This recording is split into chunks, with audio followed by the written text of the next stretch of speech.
Welcome back to my new mini blog. তো আজকে হলো আমার ক্ষীর খাওয়ানো সন্ধ্যাবেলায়। সকাল থেকে ভিডিও করার একটু সময় সুযোগ কিছু পাইনি। এখন বাজে প্রায় 3টে, 2:46 বাজছে, এখনও খাওয়া হয়নি। এই যে স্নান করে এলাম, মেহেন্দি করেছি, মেহেন্দি তুলে দিয়েছি। বেশিক্ষণ রাখতে পারিনি, জাস্ট অধৈর্য হয়ে যাচ্ছিলাম। আমি তাই ভাবছি যে সবাই নিজের বিয়েতে কী করে ব্লগ বানায় বা ভিডিও করে, আমি তো একটু কিছু সুযোগ পাচ্ছি না। বাবারে মাই গড। যাই হোক, তো আমি এই স্নান করে এলাম, বাড়িতে তো সবাই চলে এসছে। আমি তোমাদেরকে কিছু জাস্ট ডেকোরেশন দেখাতে চাই। কালকে বিয়েবাড়ি যাই না, কালকে তো ব্লগ যদি কেউ ক্যামেরা ধরে দেয় হবে, না হলে গেল। চেষ্টা করবো আমি নিজে নিজে কিছু করার। তো মেহেন্দির ডিজাইনটা বেশ সুন্দর হয়েছে।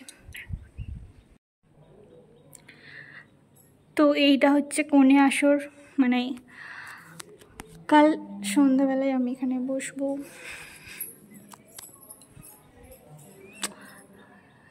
ডেকোরেশনের প্ল্যানটা, আইডিয়াটা দিয়েছে আমার দাদা। খুব সুন্দর ডেকোরেশনটা হয়েছে।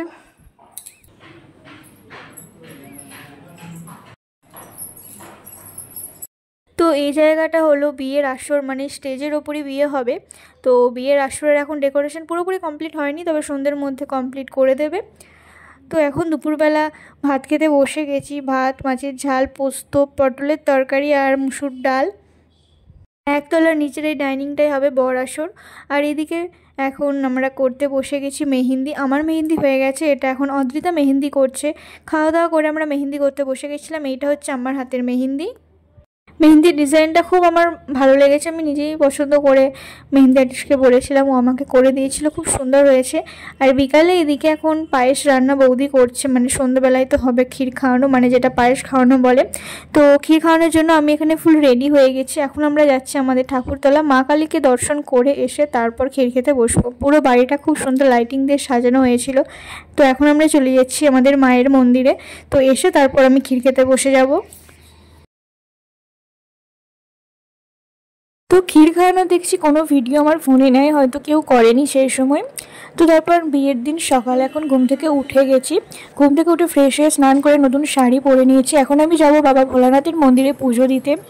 পুজো দিয়ে এসে গায়ে হলুদের শাড়ি পরে নিয়েছি এবং রেডি হতেও বসে গেছি। মেকআপ আর্টিস্ট এরপর আমাকে রেডি করবে। ফাইনালি আমি রেডি হয়ে গেছি গায়ে হলুদের জন্য। তো এখন চলে যাচ্ছি দুতলাতেই গায়ে হলুদটা হবে।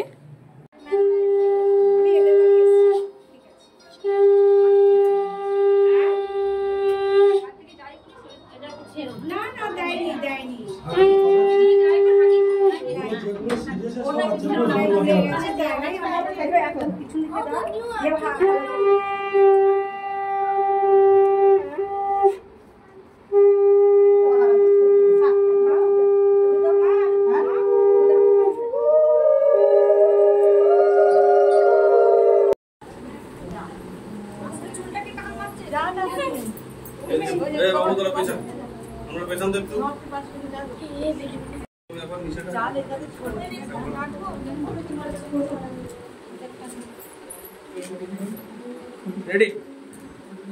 সরিটা দুটোকে দাও।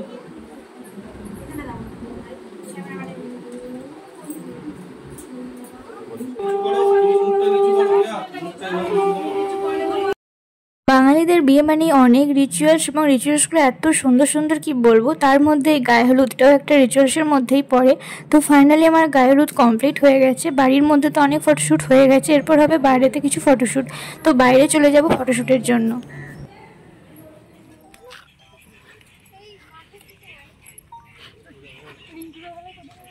ওইখানটাই সামনেটা।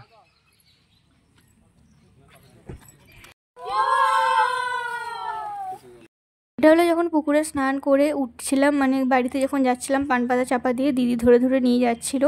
তারপর আমাকে দুপুরে সাজাতে চলে এসেছিলো মেকআপ আর্টিস্ট। সাজতে এখন বসে গেছি। তো চলো ফুল রেডি হয়ে একদম বিয়ের লুকে তারপর আমি আসছি।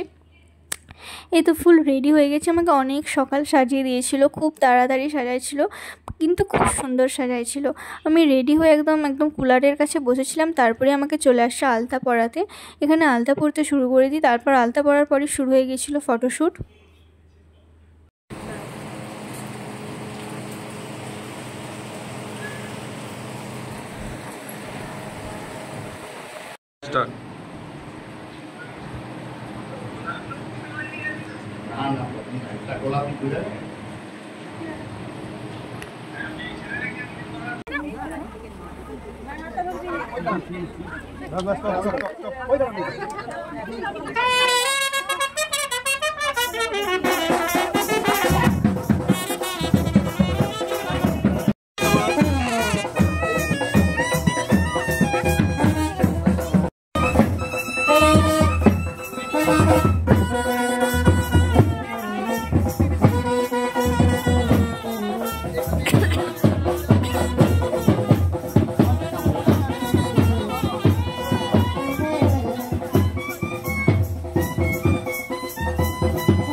যখন এই পিঁড়িতে বসে 7 পাক ঘোরানো হচ্ছিল, এত ভয় লাগছিল, মনে হচ্ছে এই পড়ে যাবো। তো 7 পাকে বাঁধা, শুভ দৃষ্টি, মালা বদল সব কিছু হওয়ার পর আমরা তারপর বিয়ের পিঁড়িতে বসে যাই।